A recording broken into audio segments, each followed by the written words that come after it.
અહીં તમે નગર જોઈ શકશો કે જે ગાયકવાડ પીઢીની જે ઈંટો હતી,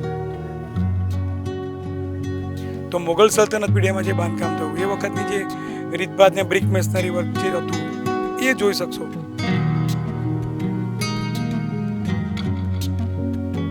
આ દરેક રહેણી કરણી એ વખતની જે પણ કઈ ડ્રેનેજ સિસ્ટમ, રસ્તા, જે પણ કઈ એક્ટિવિટી હતી એ તમે લાઈવ જોઈ શકશો.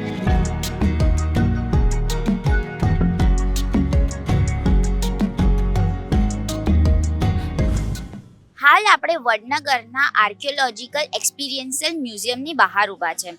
અહીં હાલ આપણે જોઈ રહ્યા છીએ કે આ મ્યુઝિયમની કામગીરી ચાલી રહી છે. આ મ્યુઝિયમ એશિયાનું પ્રથમ અને વિશ્વનું સૌથી બીજું મોટું મ્યુઝિયમ બનવાનું છે. આ મ્યુઝિયમમાં વડનગરના જે 7 કાળો છે એની માહિતી પણ દર્શાવવામાં આવશે. ત્યારે આપણે આજે આ મ્યુઝિયમ વિશે વધુ જાણશું.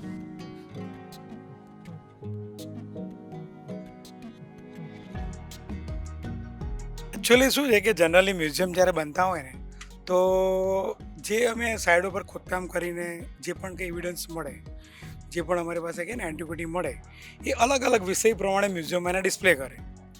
પણ આ એક એવી જગ્યા છે કે અમે લોકોએ લગભગ સમજો 2014થી વડનગરમાં ખોદકામ કરીએ છીએ. એ પહેલાં ગુજરાત સરકાર ખોદકામ કર્યું, 14થી 22 સુધી અમે ખોદકામ કર્યું. તો અમે અલગ અલગ જેટલી પણ વડનગરની જગ્યા હતી અવેલેબલ હતી, પહેલાં બહાર ખોદ્યું, અને જ્યાં વડનગરમાં પણ જે જગ્યા મળી તો ખોદકામ કર્યું. અને આ એક એવી જગ્યા છેલ્લે મળી કે જ્યાં અમને 7 પીડીઆર જે કહે ને એ અમને અવેલેબલ છે. વડનગર સહિત દેશને 21 મીટર ઊંચા અને 326 પિલર પર ઊભું થનારું એશિયાનું પ્રથમ આર્કિયોલોજીકલ એક્સપિરિયન્શિયલ મ્યુઝિયમ વડનગરમાં તૈયાર થઈ રહ્યું છે. તેની કામગીરી હાલમાં ચાલી રહી છે. વડનગરના 27 વર્ષથી અત્યાર સુધીના ઇતિહાસની ઝાંખી આ મ્યુઝિયમ કરાવશે.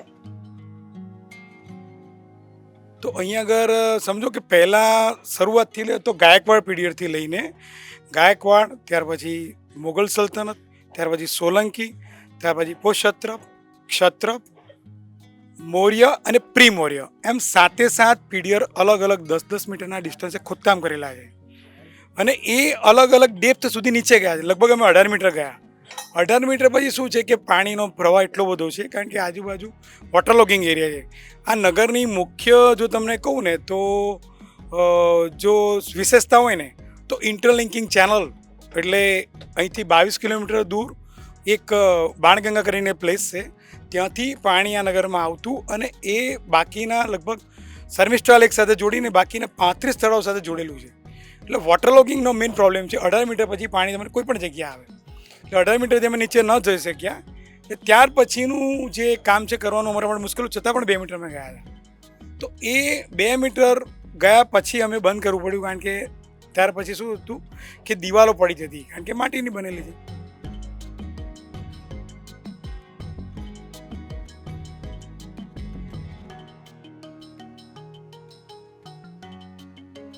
આપણે જાણીએ છીએ કે આ નગરીમાં એક કે બીજાનો વસવાટ રહ્યો છે, ક્યારેય ધ્વંસ થયો નથી. એટલે આ મ્યુઝિયમમાં પ્રાચીન કાળથી અત્યાર સુધીની જીવન ઝાંખીને આવરી લેવાશે. વડનગરમાંથી નીકળેલા પ્રાચીન અવશેષો અહીં સંગ્રહિત કરાશે, જ્યાં પર્યટકો નિહાળી શકશે અને સાથે પ્રવાસીઓ 2700 વર્ષ પહેલાં માનવ જીવન કેવું જીવતા હતા તેનો લાઈવ અનુભવ કરી શકશે. હવે એક્સપિરિયન્શિયલ એટલા માટે કે જે ખોદકામ કરીને વસ્તુ મળીને એ તો મ્યુઝિયમમાં તમે જોશો જ, પણ અહીં તમે નગર જોઈ શકશો કે જે ગાયકવાડ પીઢીની જે ઈંટો હતી, જે બાંધકામ હતું એ તમે જોઈ શકશો. એનાથી આગળ તમે જુઓ તો મુગલ સલ્તનત પીઢીમાં જે બાંધકામ થયું એ વખતની જે રીતભાત ને બ્રિક મેસનરી વર્ક જે હતું એ જોઈ શકશો. એનાથી આગળ સોલંકી પીઢીનું, એનાથી આગળ પોષત્રપનું, એનાથી આગળ ક્ષત્રપનું, એનાથી આગળ મૌર્યનું, એના આગળથી પ્રી મૌર્યનું. આ દરેક રહેણી કરણી એ વખતની જે પણ કંઈ ડ્રેનેજ સિસ્ટમ, રસ્તા, જે પણ કંઈ એક્ટિવિટી હતી એ તમે લાઈવ જોઈ શકશો. એટલા માટે અમે એને એક્સપિરિયન્શિયલ મ્યુઝિયમ કહીએ છીએ. ત્યારે વડાપ્રધાનના વતન એવા વડનગરમાં બની રહેલું આર્કિયોલોજીકલ એક્સપિરિયન્શિયલ મ્યુઝિયમ દેશની અજાયબી હશે, જે વડનગર અને દેશ માટે ગૌરવ હશે.